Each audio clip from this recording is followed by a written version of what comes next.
Hello বন্ধুরা, good morning. তোমরা সকলে কেমন আছো? আশা করছি ভালো আছো। তোমরা দেখছো রূপা ব্লগ। আমি রূপা। তো সকালবেলা টিফিন রুটি আর সুজি নিয়ে বসে পড়েছি।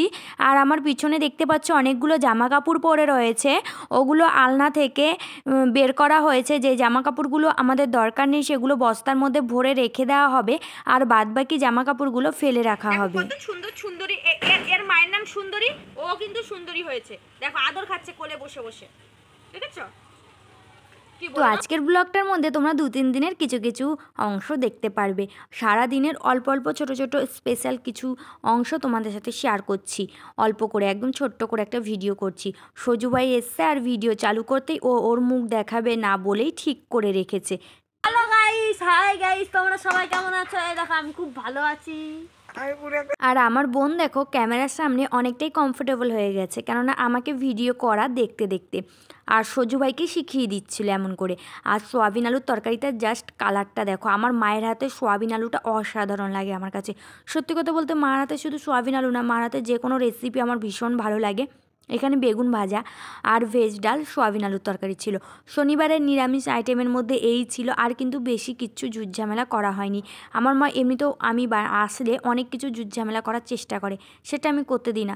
তো চলো রোববারে চলে এসেছি। রোববারেও বাবা মাংস নিয়ে এসছে। আর বাড়িতে না চিকেনটা অনেক বেশি পরিমাণে খাওয়া হয় গো। আমার বাবা না চিকেন আনে বেশি বেশি, মানে একদিন ছাড়া ছাড়া বা পরপরই চিকেন আনে। চিকেন খেতে এতটা ভালোবাসে। আর বাবা যে সময় কাজের থেকে বাড়িতে আসে সেই সময় বেশিরভাগ অংশই মাছ পাওয়া যায় না, ওই চিকেনটাই পাওয়া যায়। তার জন্য চিকেন নিয়ে চলে আসে।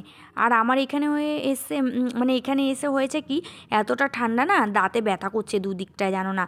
কোনো দিনও এরকম ব্যথা ছিল না।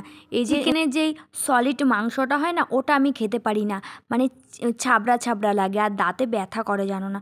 তারপরে মা কী করেছিল, ফুলকপি আলু কেটেছিল ও রান্না করবে বলে, লাস্টে দেখছে বাবা চিকেন নিয়ে এসছে, তখন ফুলকপি আলুর সঙ্গে চিকেনটা মিশিয়ে রান্না করে নিয়েছে। আমিও তাই বললাম, অত রকমের তরকারি করে লাভ নেই, ফেলানো যাবে। তাই ফুলকপি আলুর সঙ্গে মাংসটা রান্না করে নিয়েছে। আর করছিল পুঁই শাক পাতার বড়া, মানে পুঁই শাক যে খাও ওই শাকেরই পাতাগুলো বড়া করেছে।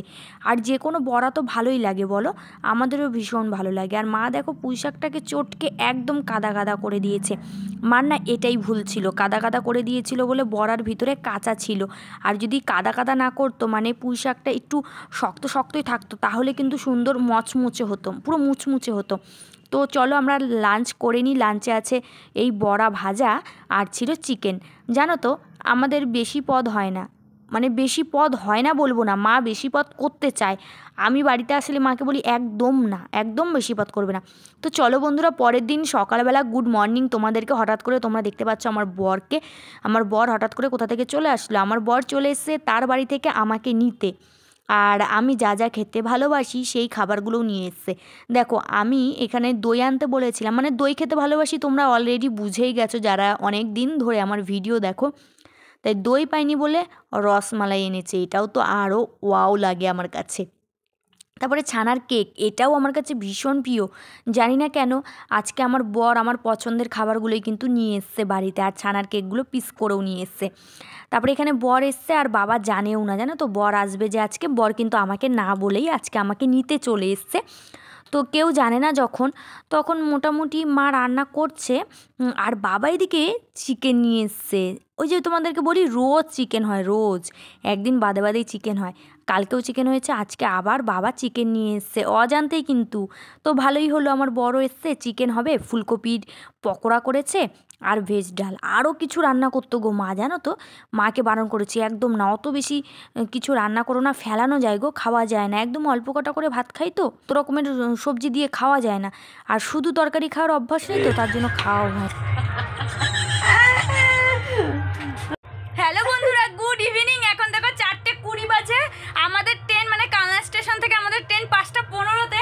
আর এখন যাচ্ছি, মানে এতদিন আমার সাথে ওই বাড়িতে ছিল, তারপরে এইখানেও এতদিন ছিলাম, এখন যেতেই দেবে না। কি কান্না করছে, কি কান্না করছে। ভিডিও স্টার্ট করেছি বলে মুখ আর দেখাচ্ছে না, মায়ের কাছে বসে কান্না করছে, মানে আমাকে যেতেই দেবে না, এত কান্না করছে। একটু মুখটা দেখা, একটু মুখটা দেখা, কান্না চলছে না, যেতে হবে না যেতে হবে না করে কান্না করে ভাসিয়ে দিয়েছে। 5 টাকা লজেন খাই। আরে মুখ আরে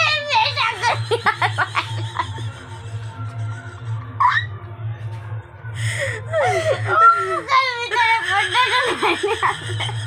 আরে আমি তো মরে যাবো। অবশেষে আমরা চলে এসেছি কালনা স্টেশনে, কিন্তু মনটা পড়ে আছে বাড়িতে। কেননা বোন এতটা পরিমাণে কান্না করছিল, আমি হাসছিলাম ঠিকই কিন্তু আমারও মন পড়েছিল বোনের দিকে। কেননা বোন এতটা পরিমাণে কান্না করছে, ওকে রেখে আসতে ভালো লাগছিল না। আসলে আমাকে খুব ভালোবাসে, আমার সাথেই থাকে তো, আর আমার সাথেই ছিল বিয়ের আগেও। তার জন্য না ওর আমার জন্য খুব মন খারাপ করছে গো। কিন্তু থাকতে পারলাম না, বর আনতে গেছে, বর আবার কালকে থেকে অফিসে যাবে, কি করে থাকবো বলো। তো চলো, মন খারাপ করে আর কি হবে, চলে এসেছি কিন্তু দমদমে, তোমরা দেখে বুঝতে পারছো দমদমে। বাড়িতে এসে কোনো চেঞ্জ না করেই চলে এসেছি মলে কিছু কেনাকাটি করব, কেননা কালকেই বর অফিস চলে যাবে। তেল, নুন, ডাল এগুলো কিনে রাখতে হবে।